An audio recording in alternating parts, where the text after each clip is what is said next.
I've always been into elephants. I would say that like the transition from elephant to mammoth was more of into like branding thing, I feel like. Semi-professionally, where I was getting paid to like win little tournaments and stuff like that. I'd always make fun of him, like pretending to be MC Skibidi and like saying this music was like terrible. And I was like, I don't know how you listen to this. A guy named Sam, who goes by Trivecta, and he's like more of like the Seven Lions vibe. I went over to Excision's house. We wrote a bunch of songs. Oh, huge.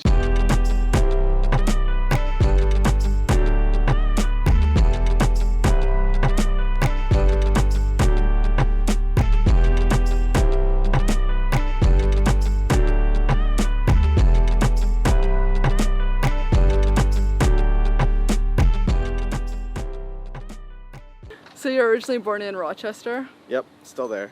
Hi, and this is Lauren Engel of Sidewalk. Talk to them here with WOOLI. Hey guys. Really requested interview. Oh, awesome. I have no clue. So yeah, we don't leave ever, but it might be in the cards to be moving to either like LA or Las Vegas. I'm just kind of looking for Vegas, interesting. Yeah, pretty much anywhere with like a really good airport. Oh, that's smart. Yeah. Yeah, because right now living with us like by a really small airport, it's like you're always connecting. You're always having like crazy flights and terrible prices. So the more I'm traveling, the more I'm just like kind of over it. What do your parents do? Mom started as a school teacher, and then she kind of found her way into publishing for like school books and textbooks and stuff like that. And she actually travels way more than I do. So she's like on a plane every couple of days. She's always in like New York or Boston. She was flying to Florida a lot when her office was down there too. So she'll be gone like throughout the week, then she'll fly back at the end of the week, and like we'll have her for the weekends and stuff. But yeah, she has crazy amount of points and like status, and I'm just like, sometimes I want to complain about like traveling so much, and she's just like, funny. Damn, you barely see her then. Yeah, well, I mean, when I grew up, like, she was, before she got promoted, like, she kept getting like promotions because she was just like just really good at her job. But she was more traveling as a representative or like a consultant within the state of New York. So she had like a van that they gave her, and like she would always like travel to school districts like around Rochester, and she had like her own little region. And then she became like, her region expanded to all of the Northeast and like all of the East Coast. So, that's like, cool to see her like career progression grow. Oh yeah, we're all like super happy and proud of her. But she's we always tell her she needs to like relax because she's a workaholic. How about your dad? He is and has always been a financial advisor. And he kind of he started his own firm company, I would say probably like 15, 20 years ago, and I was actually working there with him as a financial advisor out of college until like actually probably the beginning of this year. Whoa. So I just kind of like transitioned out of being a financial advisor recently. But and where do you think you got your creative side from? I think my grandparents. Oh, interesting. And my whole family is actually like crazy at music, but like more like conventional like music, like my brother was always playing either like bass guitar or trombone. My two like first cousins who I'm super close with were like traveling the world playing like instruments. Like they're always in all the top bands that like you could be in, and orchestras and stuff like that. Oh, so they're all more on the classical side, or? Yeah, it's more like well, first like jazz is like really big in the family. Oh. So my grandfather was really big into jazz, and then my mom's brother, which is his dad, he still plays in jazz bands. So it's just like, I think it was just kind of like a normal thing kind of in my family to like kind of like see what kind of instrument you like. And then I started playing drums when I was like, they gave me a drum set I think for like Christmas, like 6 or 7 years old. And I started taking private lessons after that for probably until the end of high school, so probably like 12 years. Wow. Yeah. What kind of music was played in your house? Like, was it mostly jazz or anything else? I would say I didn't have a lot of music being played in the house, which is kind of, I mean, I don't know if that's strange or not, but like, you go on like car rides with your parents where they take you. It was mostly like easy listening, jazzy type stuff. Nice. Yeah. I think my mom listened to book on tapes. She's a teacher, I don't know. And how do you describe your personality back then growing up? I don't know. I feel like I was always kind of on the shy side. I still kind of am. It wasn't that hard making friends in school. I feel like my school was kind of like easy. It was a pretty like small suburb where I kind of went to school. It was always like very nice, and like there was like the parents were always like doctors or lawyers or something. Oh, wow. So like everyone was just kind of like pretty chill, and like, you know, it wasn't like anything rough or anything. So Do you think you were like kind of like studies were really important to you? yeah, school was like definitely important. And I know my parents always, at least my mom, she always she was the enforcer of like, you gotta do well, you gotta do your AP classes, you gotta do all this, you gotta get in a good school, you gotta go to college, you gotta get a good career after that.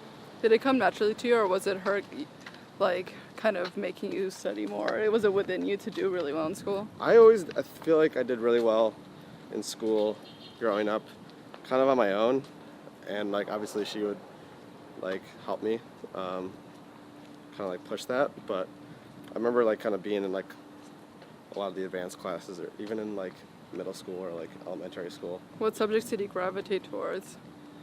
I was always big into math until like math became not math anymore, and then they started It's like more like science or yeah, something. it's like, I mean, I could do like number stuff like really easily, but then they started doing weird stuff with like shapes and stuff, and it was like geometry, and I'm just like, I'm over this. I did my part. When was it that your brother showed you? Was it Andy C? Yeah. Yeah. Yeah, how'd you know that? He would take me around. He was always big into Subarus. He's 6 years older than I am, and so he had his license first, and he put in one of those, you know, those like systems, Yeah. with, like the sub in the trunk or whatever. That was big back in the day. So like he would always have his like Andy C mix on with DJ, or not DJ, MC Skibbity, and that was like the drum bass like MC back then, and like I'd always make fun of him, like pretending to be MC Skibbity and like saying this music was like terrible, and I was like, I don't know how you listen to this. I was like, I don't know, 10 years old, you know, so I was just like a 10-year-old really liking drum and bass from like, from New York. But looking back on it, I was like, wait, these mixes were like fire. Yeah. And like I would go back and listen to it now, I'm like, yeah, this is a sick mix. Like, I don't know, I didn't like this then. But I guess that's my first introduction to like electronic music or like bass music. And then what did you study in college? I studied finance, political science, and I think just those two, yeah, finance and political science. Oh. And then I played a lot of video games. Did you like finance and political science? I didn't like finance. I didn't mind finance. Accounting I didn't really like. Oh, accounting sucks. It does suck. Political science I really enjoyed because I was actually on track. I didn't know if I wanted to be a lawyer or go into like what my father wanted to do. And all like in high school I was taking pre-law stuff, and like I was in like this thing called like the mock trials, where like or the law explorers, where basically you like you like go and pretend you're a lawyer. They give you a case and like you figure it out, and you think you're like the coolest guy ever because you actually go into like a real courtroom. That sounds fun though. Yeah, you have to like fight a real case with like a real judge there. I didn't know if I want to be a lawyer or go into my father's side.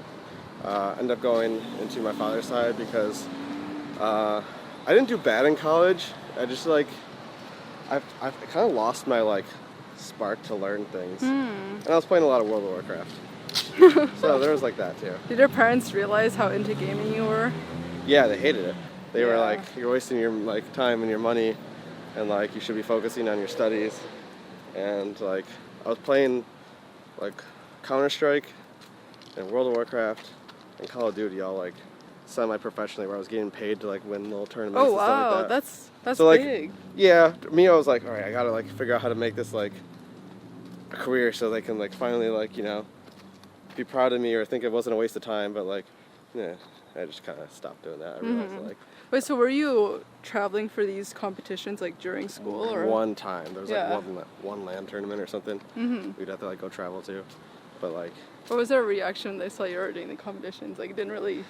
I mean, still they're like, how much money you can make out of this? And like, can you make it a viable career? And there's. You'd have to do it so much now, right? You have to be more addicted to it. Yeah, and back then, like, video games haven't really popped like what they are now.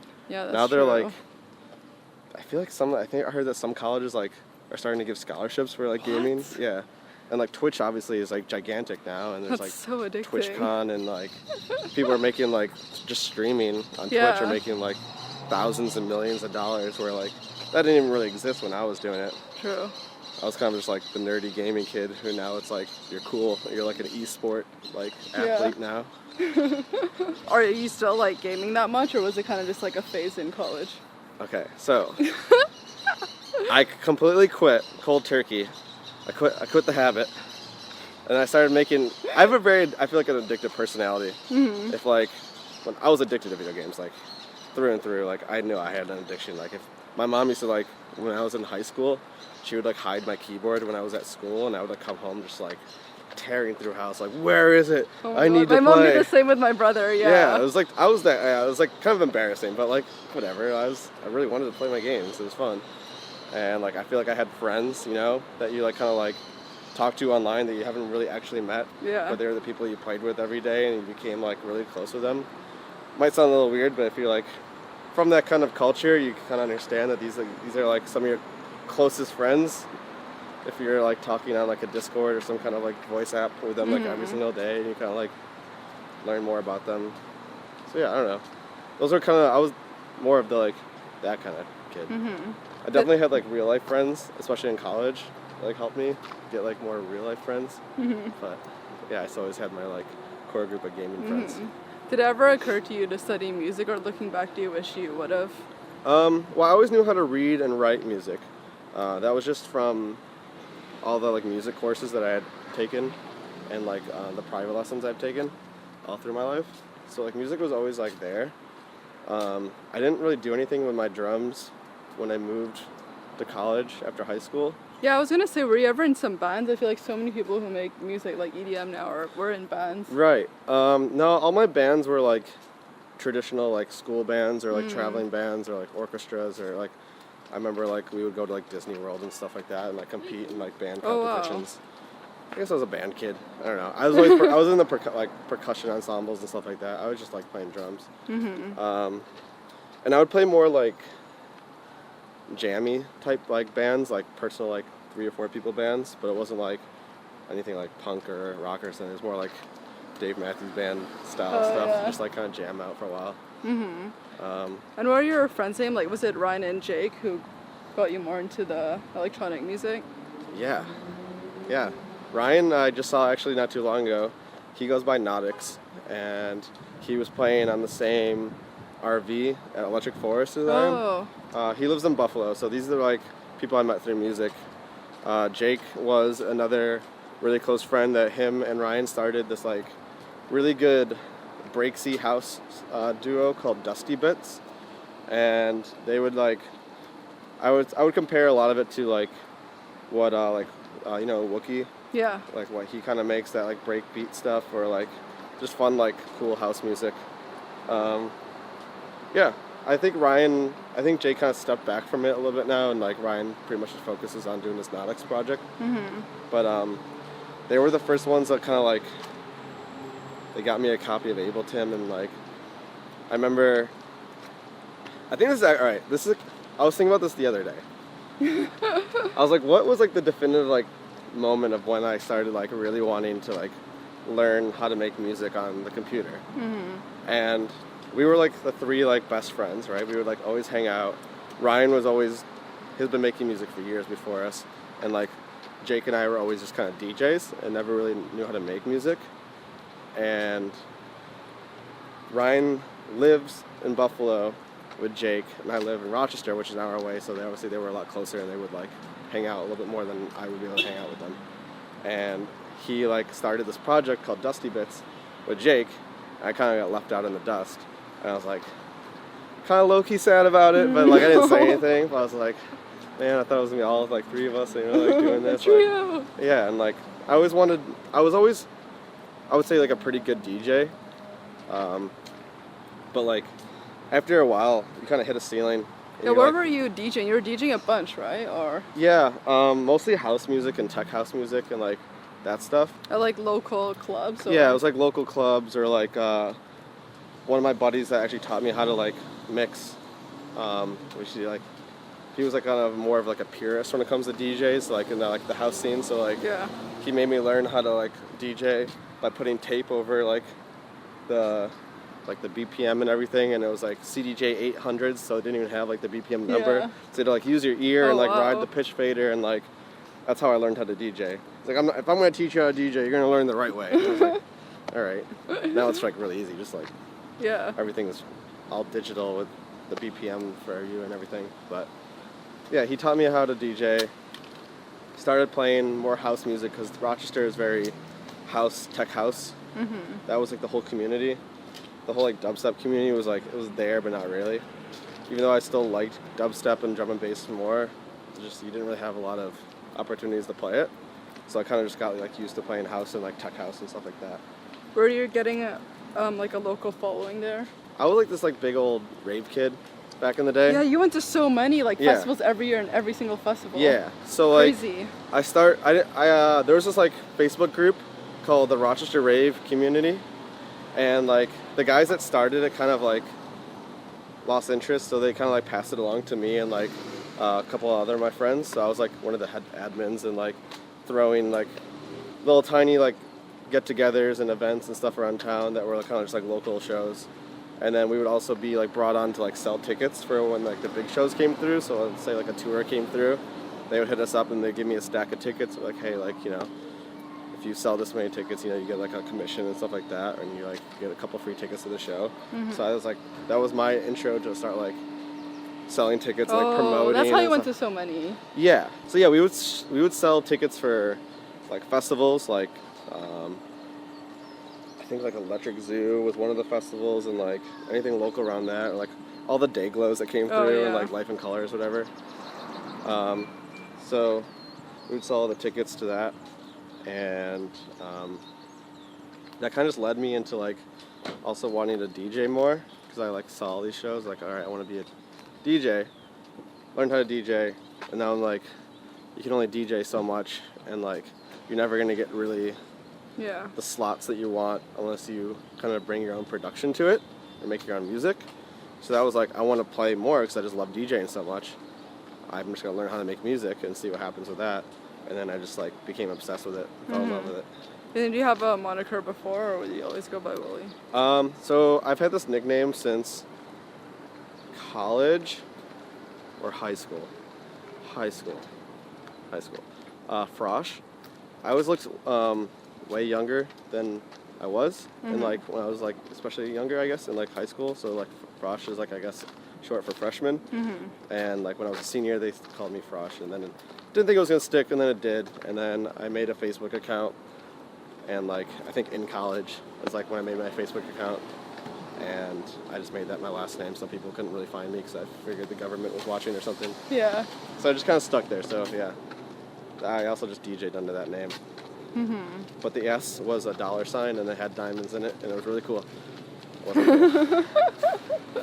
And what made you want to go by WOOLI? After like I gave it like 6 months of like every single day on YouTube learning, like I was obsessed, right? Like as soon as like I wanted to be better than Dusty Bits. I have 2 friends, so I had to like catch up. I was very competitive. I think it has something to do with like video gaming, because I feel there's a lot of parallels between video games and making music. You're basically just playing a video game with like, it's music. You're on your computer, and you gotta like, you know, get better and like learn more techniques and learn shortcuts and learn like how to like, you know, navigate through everything. There's a lot of similarities between music making and competitive video games, I feel like. I guess really obsessed with making music, and like would just watch tutorials on YouTube like 6-7 hours a day and stay up till like 5 in the morning just like trying to learn new things. And like I remember I had like a book next to me. I would learn like different techniques. I would write them down so I like would never forget them. How did you get your first momentum? I was friends with Bear Grylls. Oh, okay. Before I was even WOOLI, or like really a DJ. And I think it had something to do with him just like being like very like, when he first started, he was very close with some of his friends. And I started like messaging him on some kind of social media. I forget which one. Maybe it was Snapchat. But like we became like friends somehow. I don't know how it happened, but we would talk a lot. And then like eventually I was like, yeah, like I just started making music, and I'm sure he was like, oh, cool, man, whatever. Like send me stuff whenever you think it's good or whatever. Yeah. Probably not really thinking it was ever gonna happen, or like, you know. But eventually I got better, and he started playing some of my music, and then he picked me up to be he wanted to manage me. And he was Oh. my manager for like a couple months, I would say. It was me, company, and this girl from Australia named Sippy. I don't know if you've heard of her. No, I haven't yet. She like crushes the dubstep scene out in Australia. Oh, wow. She's this little short blonde girl who just like crushes it, and Oh, like she goes wow. crazy on stage. But yeah, he wanted to start like this little like management collective, and then it eventually got too big to where like, you know, he's an artist, Yeah. and we're all like getting a little bit, we were getting bigger too. So we like all kind of realized that it wasn't really the smartest thing for him to like, he just didn't have the time. So I went over to him and myself and Kyle all went over to this other guy named John, who's still currently my manager. Kyle and Bear Girls left a while ago, but I stuck with him. So that's how I got to my management company. Oh, Yeah. okay. And how did you meet Ray Volpe? That's another friend, I guess, that I made before I was a DJ. I met him because my brother lives in Denver and was best friends with Dirt Monkey. And my brother is a DJ out there still. Oh, wow. He goes by Shank Aaron. So he like was the resident DJ at Beta and plays like, you know, he'll play Red Rocks and stuff like that when he opens and stuff like that. But now he's like kind of crushing it too a little bit. He's got some songs like coming out on like Awesome. Circus and stuff. Yeah, I'm happy for him. But yeah, him and Patrick, Dirt Monkey, really good friends. Dirt Monkey and Janston, really good friends. They started a label called Kairos Audio. And Ray Volpe put out songs on Kairos Audio. This was their music label before, like, it's probably 5 or 6 years ago, actually. They took him on tour as well. So, like, I always just saw, like, this kid, Ray Volpe, and then they told me it's, like, this kid who was probably, like, I don't know, 14 or 15 at the time. But, like, the music he was making was, like, the dubstep that they were kind of putting out on Kairos Audio was, like, kind of what you would expect, like, if you're familiar with Dirt Monkey's music now. It's, like, that wobbly, wonky, like, style dubstep. And Ray Volpe was making more of the stuff that was, like, bro step, you know, Zomboy type stuff, which I liked a lot more. So I was like, who's this guy? Like, and they were like, oh, it's this kid we found from, like, North Carolina. And they were like, we're taking him on a tour. I'm like, you're taking this, like, 15-year-old kid on tour? I'm like, yeah. And they, like, played a couple shows. And, like, eventually one of the shows that I traveled to, just as, like, because Dirt Monkey was playing and a couple other friends I knew had Ray on the lineup. It was at a amusement park in Pittsburgh called Ascension Festival. There was, like, roller coasters, like, all around you and shit. But, like, yeah, I met him there finally for the first time, and then we just, like, always talked online because he's kind of got the same personality as I do as far as, like, the internet culture, where, like, you can meet someone online and, like, they could be your best friend. Yeah. And it's, like, really easy for us to, like, for that to happen. So we always just talked. Always a big fan of his music, and then, like, same kind of thing. I would just kind of start sending him some of my music, and, like, eventually it got better where he started, like, you know, respecting it a little bit more. And that's been, like, friends ever since. How about with Snails? That mostly came from just me, or him supporting a lot of my music. And it was just kind of like a natural, like, connection, like, meet a couple times at a couple shows. He's always, like, a really nice guy and, like, easy to talk to guy. And he wanted to make a song, so I, like, wrote an idea, sent it to him. He bounced back an idea. Then we were on, like, Skype for a while, and, like, I was, like, making the song while he could, like, watch and or like control my mouse, like, as well. Oh, wow. There's, like, programs for that, so, like, I don't know, this is a really easy song to make. Like, what really fast. Oh my god, I wasn't scared. Were you scared? Oh my. Can you talk about how Island came about with 7 Lines? Started making music with a guy named Sam, who goes by Trivecta, and he's, like, more of, like, the 7 Lines vibe. I found, like, a couple of songs on SoundCloud, and we wrote a song called Falling. We're actually both going on the Voyage tour together and bringing him along as, like, my direct support. It's gonna be insane. He's, like, kind of, like, makes the, like, more like the melodic dubstep that you would kind of find in more, like, 7 Lines stuff. And 7 Lines started supporting our song Falling a lot, and we just kind of started talking. This is how, I guess, how it just works with all, like, my collabs. Like, I just kind of start talking to them and we become friends. And then, like, eventually down the line, like, you just kind of make the, like, the next discussion, which is, like, do you guys want to, like, write a song? Or, like, I got this idea, like, you want to like work on it? And they usually either say, yes, I would love to, or no, I'm too busy. So like those are the two answers you give in music industry. Like, I would love to, or like, oh, I just can't right now, I'm really busy. Yeah. Those are the two answers you get. It started with me just having the dubstep drop that's like kind of in the middle. It just comes out of nowhere. And we built around that. It was originally just going to be 7 Lions and myself. It was a collab that we started. And then we brought in Sam because like we really wanted just to hammer in the melodic drop, like just crush it. And when you get someone who's already amazing, like 7 Lions, and like someone who's, in my opinion, just as amazing, Trifecta, and then you combine them, you know it's going to be a good song. Because like, they're just going to crush it. What's the inspiration behind Mammoth? I've always had like the WOOLI name, and I wanted to make an EP that was like very loud and stompy and like big. And I started working with this like this new visual art guy who does all my like visuals and videos, and he built this like mammoth as my visual, just giant one like tearing through the city, or like I don't know, he crushed this visual, and we're like, okay, we want to like expand on this whole idea of like this giant mammoth. So that we just took literally screenshots where we told him just like give me like stills from the video, and that's what we used as the EP art and everything. It was like super easy to come together. Have you always been into mammoths? I've always been into elephants. I would say that like the transition from elephant to mammoth was more of into like branding thing, I feel like, because I couldn't pick a name. When I was like picking my name, I wanted to give it a real shot. And like it's really important now with so much like amazing music coming out that like you need to pick some kind of brand that you can create a world around. So like, you know, you have Jaws and his Shark Squad, and you have Snails and his Vomit stuff. Like he like creates these worlds around their music and their shows. So something I really wanted to do as well. And like, as lame as it sounded, like I just kind of like thought of some things like, what are some of my favorite animals?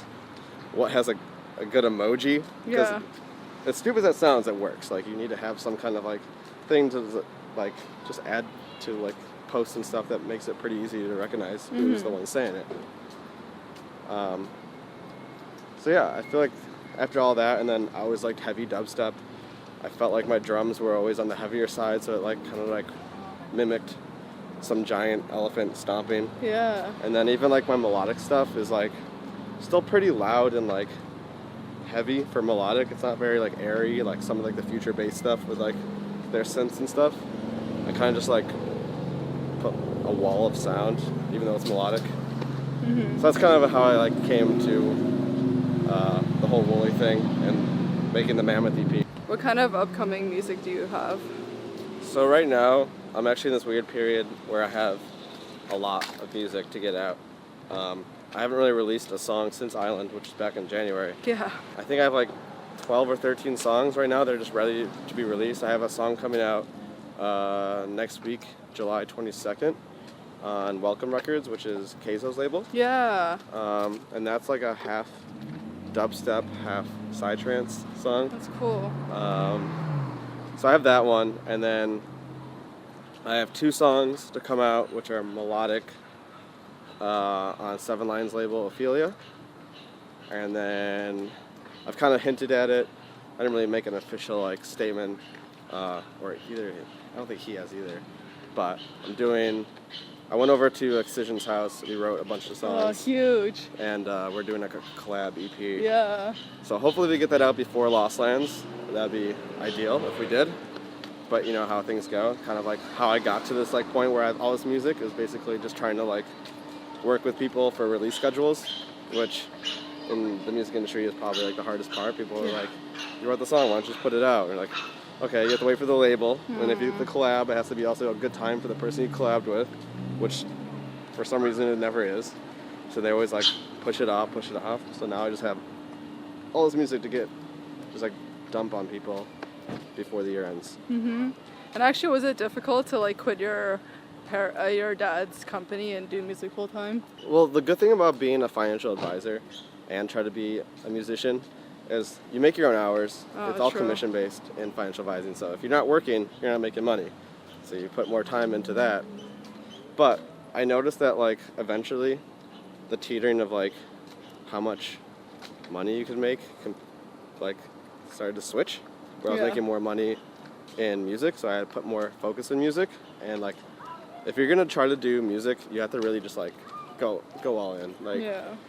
I see some people who kind of just like hang around and like they don't really get that one big jump that they need, or they're also focusing on school, which they should be doing, you know, if they're doing school, or unless like, you know, there's like that like rare occasion where like, okay, you drop out of school to do music and like Yeah. it pops off and then you're like, sick, that was worth it. But yeah, it was like I could still kind of maintain some of my clients if I need to in financial advising, just because the nature of like you're just assisting people who need like money for retirement. There's like mostly older clients, so I'm no longer prospecting new clients, but I can still maintain clients. Oh wow, so you're still working on that. So you can still, That's I'm cool. still technically doing both. I still have all my licenses and everything like that. Yeah. So I feel like I got really lucky with that. It's not like a 9-to-5 job where like, okay, I have to quit now, Yeah. because I'm doing music. But I mean, I would say it's kind of similar in music as well, where if you're not working, you're never gonna like, you know, maintain or even get better in your career or higher in your career. So it allowed me to do a lot of things, like go on a bunch of bus tours, which I've been like extremely grateful to be going upon. But like, yeah, you just gotta travel a lot, so Yeah. you can't really do that while doing like corporate jobs, or like if you're in like retail or the food industry. Oh yeah. It's kind of hard to balance both, I'm assuming. How would you say you've grown as a person compared to when you were younger? I was always kind of introverted as a kid, and then once you kind of start doing music and playing shows especially, you have to become more of a personality and more like open to meeting new people, Yeah. having conversations with people you never met before. Like one of the things that Bear Grylls kind of taught us when I went on his first bus tour, and just as like a person, he was like very connected with his fans. Clearly, I was even a friend with, like, I was his friend before anything. So like, you meet these people, you make an effort to meet as many people as you can, learn about these people, and like see if you can get some kind of like connection, so you remember their names, or do the best you can. Obviously, you can't do that for everybody, but try to do as many meet and greets and like make yourself available to people. And I feel like me doing that was kind of broke me out of my shell and made me less introverted. What would you say have been the biggest challenges so far in your life? I don't know. I feel like I've had like, I never really had like a rough childhood. Yeah. I never really had like anything like that. So I think the biggest challenges was just like overcoming like being socially awkward and like stuff like that. Yeah. Which I'm still like, I'm just better at hiding it now. But I didn't really have like I said, I didn't have like a tough childhood, or Yeah. I was fortunate to get a job right out of school working for my dad. Like, these are all things that like, looking back, were like extremely fortunate handouts that I've been given that like probably helped me a lot to get to where I am now, where I wasn't really struggling ever. But I mean, I still had like crappy jobs growing up, just to like, I guess, build character, and like I never got like allowance or stuff like that, so I was still like kind of like make my own money, but it was never like a tough childhood by any means.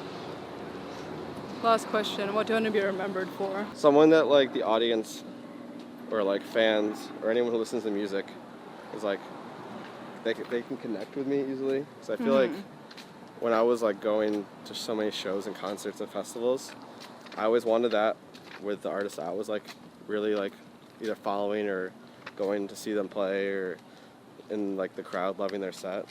I always kind of like always wondered like how would it be if I was like friends with that guy or something like that. Oh yeah. So like I made a lot of friends outside of like other people who are like working in the industry, like music, like DJs and producers and stuff like that.